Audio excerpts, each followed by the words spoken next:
WhatsApp people, সালামু আলাইকুম। আসুনি বালা, আমিও আছি বালা। সো আজকে একটা ভিডিও লই আইলাম, যেটা হইলো আমি নিজে ফিল করলাম এই জায়গাটাত বইয়া। ও যে বিকালবেলা দেখরা আপনারা এই যে প্লেসটা, চতুর্দিকে যে পরিবেশটা, শীতর মৌসুম আইছে, অগ্রহায়ণ মাস, একটা খুব সুন্দর একটা মিষ্টি রোদ আর প্লাস একটা ঠান্ডা ঠান্ডা ভাব আছে। সো টোটাল সব কিছু মিলাইয়া এই মনোরোগা আমার নিজের কাছে খুব বেশি ভাল লাগে। আমি বেশ কয়েকদিন ধরে গিয়ে এই মনোরোগা বিকালবেলা মাঝে বইয়ার কারণ হলো এটাই, আমার কাছে আলাদা একটা ফিল লাগে।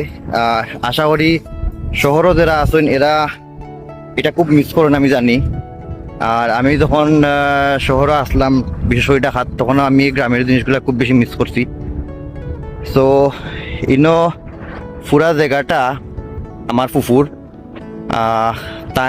তান উদ্যোগে এই পুরা প্লেসটারে আমি মনোরোগা কমপ্লিট করার চেষ্টা করলাম সবর উদ্দেশ্যেই, যে আমার লাখান যাতে বাকিরাও ইনো মাঝে আইলে একটু সময় নিজের মতো করে খাটাইতে পারেন। সো এই জায়গাটা দেখরা এদিকে ওয়াকওয়ে থাকবো, ফুলের গাছগুলা থাকবো এদিকে। আর ওই দোকা কিছু ব্রেঞ্চি, আমি একটা ব্রেঞ্চি মাঝে বয়াইছি, এলাকান আরও কয়েকটা ব্রেঞ্চি বয়েল থাকবো। তো যারা মনোরোগা আইবা তারা যাতে নিজের প্লেস মনে করতে পারেন, এই জায়গাটারে নিজের প্লেস মনে করিয়া নিজের মতো করে সময় কাটাইতে পারেন। এই চিন্তাধারা তো নেই মনোরোগা এই প্লেসটারে এলাকান সাজানিওর। আর গরুর মাঝেও খাম চলের, সো ম্যাক্সিমাম খাম শেষ, আর এখন কিছু কিছু খাম বাকি রয়েছে।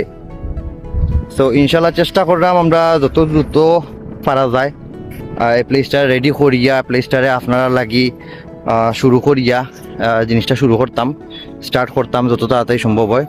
সো আমরা এই প্লেসটার লাগে আপনারা সবে দোয়া করবা। আর আশা করি আপনারা এই প্লেসটা তৈরি হওয়ার পরে, স্টার্ট হওয়ার পরে, উদ্বোধন হওয়ার পরে আপনারা সব আইবা। জেলাখান আপনারা মেহমানদারিত যাইন, নিজের মানুষের বাড়িত, নিজের আত্মীয় স্বজনের বাড়িত, নিজের ঘর বাড়িত। সো ওলাখান মনে করিয়া আপনারা আইবা, আমরা এই প্লেসটা ভিজিট করবা। সো আশা করি আপনার আছে ভাল লাগবো। সো ততক্ষণ পর্যন্ত সব ভালো থাকবা, আমরা লাগি দোয়া করবা। আসসালামু আলাইকুম রহমতুল্লাহ।